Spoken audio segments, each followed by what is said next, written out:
Gentlemen, on behalf of the government and the people of the United States, I welcome warmly to our country and our capital the foreign ministers who have assembled here to sign the North Atlantic Treaty. We are honored by their presence, both as individuals who have done much for peace and as representatives of nations and peoples who have contributed notably to the welfare and progress of mankind. We are met together to consummate a solemn act. Those who participated in the drafting of this treaty must leave to others judgment of the significance and value of this act.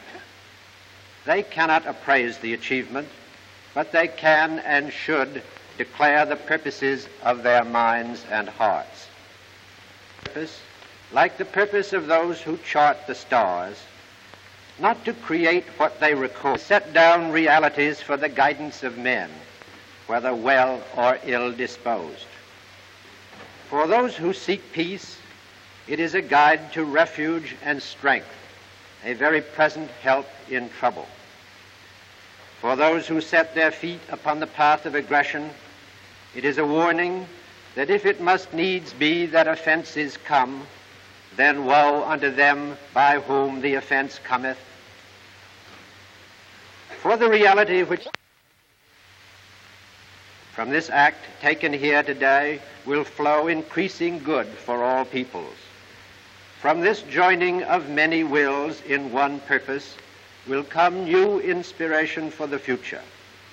New strength and courage will accrue, not only to the peoples of the Atlantic community, but to all peoples of the world community who seek for themselves and for others equally freedom and peace.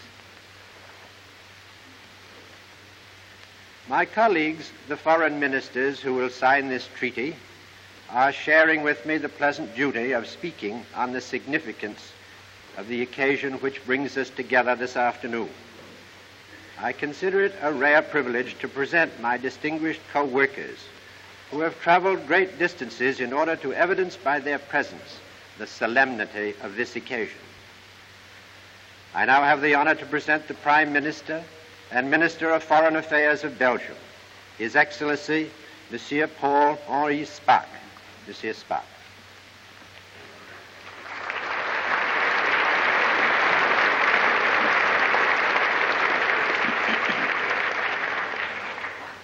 Excellences, Mesdames, Messieurs,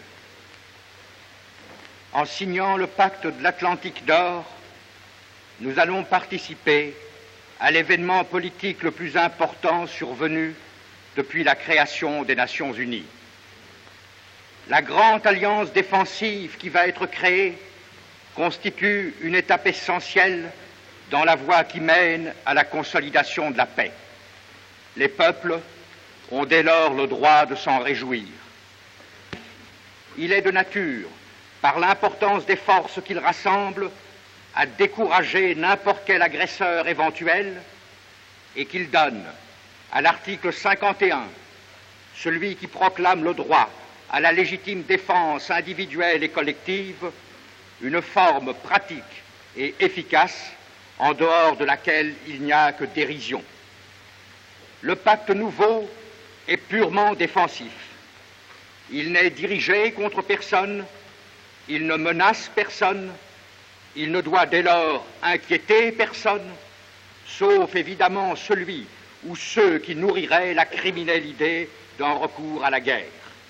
Pour s'en convaincre, il suffit de le lire, mais encore faut-il le lire sans idée préconçue. Les peuples ici représentés détestent la guerre et leur gouvernement partage leurs sentiments. La guerre est une chose odieuse et absurde. Elle n'arrange rien et ses conséquences sont presque aussi lourdes à supporter pour les vainqueurs que pour les vaincus. Les démocraties, par essence, sont pacifiques. Là où les peuples ont leur mot à dire, là où l'opinion s'exprime sans entrave, là où la pensée n'est pas enchaînée et l'opposition bâillonnée, l'idée que l'on pourrait mener une politique agressive est inconcevable.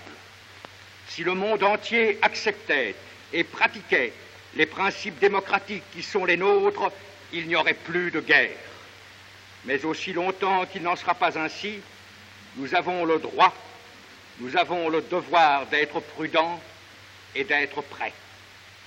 2 fois, en moins de 25 ans, les démocraties de l'Europe occidentale, les États-Unis d'Amérique et le Canada ont été confrontées avec de terribles dangers. 2 fois, la civilisation qu'elles représentent, leur manière de vivre et de penser ont été mises en péril. 2 fois, il a fallu des miracles militaires pour les sauver. 2 fois, une confiance trop aveugle a failli les perdre. Il serait impardonnable de laisser sans conclusion les leçons répétées de l'histoire. Ceux qui aujourd'hui s'indignent ou s'attristent parce que les principes de sécurité collective universelle prévus par la Charte des Nations Unies doivent être complétés par un système plus restreint, mais tendant au même but et obéissant aux mêmes principes, trouveront dans la signature du pacte quelques sujets de réflexion. Peut-être regretteront-ils d'avoir vu transformer la tribune des Nations Unies en un instrument de propagande où la véhémence et l'outrage ont trop souvent remplacé l'indispensable désir de coopération.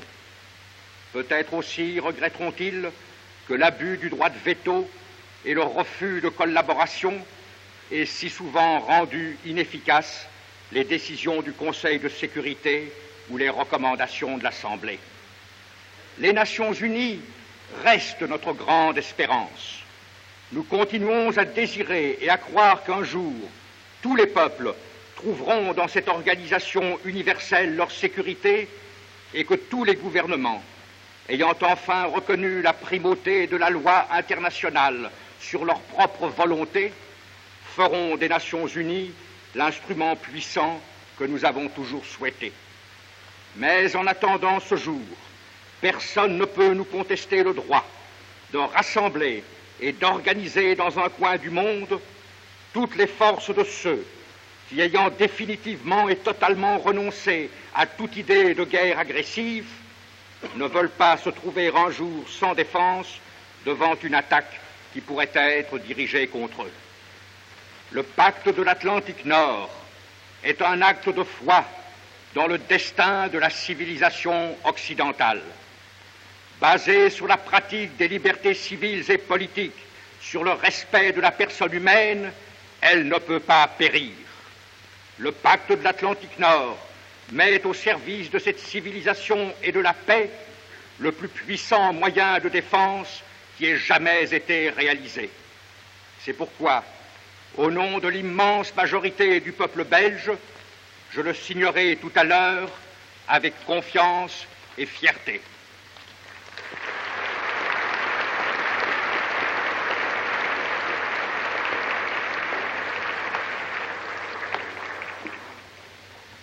The Honorable Lester B. Pearson, Secretary of State for External Affairs of Canada.